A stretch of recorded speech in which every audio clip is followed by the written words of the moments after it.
Instead, I want to talk about, just quickly, the failure of Joe Biden's Green New Deal Climate Bank ATM and the failure of all the Biden subsidized offshore windmill projects, okay? This is at Earth Day follow-through.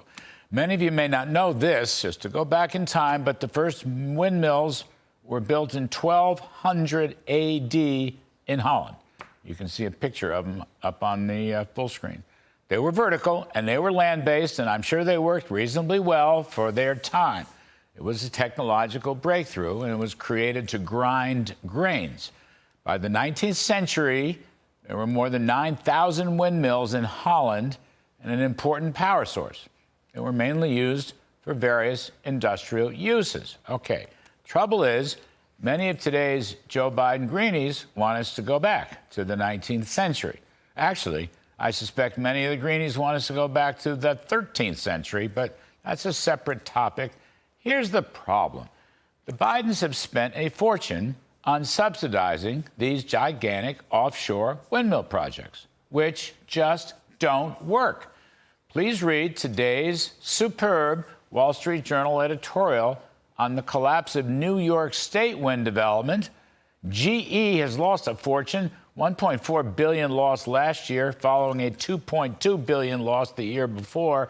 New York State subsidies come from the misnamed Inflation Reduction Act, which spent well over $1 trillion to subsidize everything outside of fossil fuels.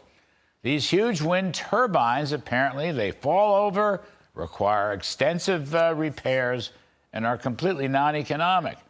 The Journal editorial states that more than a dozen of these projects in the U.S. and Europe have been canceled or delayed in just the last year alone. Meanwhile, the cost of offshore wind, at least in New York, is about $150 per megawatt hour. But wait a second, the wholesale price for natural gas is around $30 a megawatt hour. So you would think businesses and consumers would go for the cheaper natural gas. But no, natural gas is the fossil fuel. And the greenies don't like fossil fuels. Actually, natural gas is a clean-burning fuel and is part of the long-term solution both for economic growth and climate change. In the last 20 years or so, the increased use of natural gas has led to huge reductions in lead, particulates, smog, and carbon monoxide.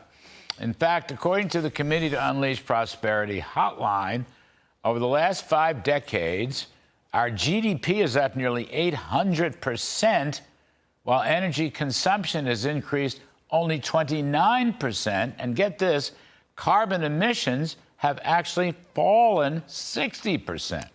This is the biggest carbon decline of any of the major economies in the world, by far. Much of this grand clean air progress can be traced to the increased use of natural gas. But the Bidens are stubborn. They won't acknowledge it. Heck, even Europe has reclassified natural gas as a clean-burning fuel. Instead, the Bidens are doing everything they can to stop, for example, liquid natural gas development and exports. And, of course, they celebrated Earth Day by closing down 13 million acres in the Alaska Federal Petroleum Reserve. And if Mr. Biden were to be reelected with his Green New Deal gang, and get ready for massive electricity and other power shortages plaguing the American economy and everything in it. And at that point, 13th century Holland's going to look better and better. All right, now, that's my riff on that subject.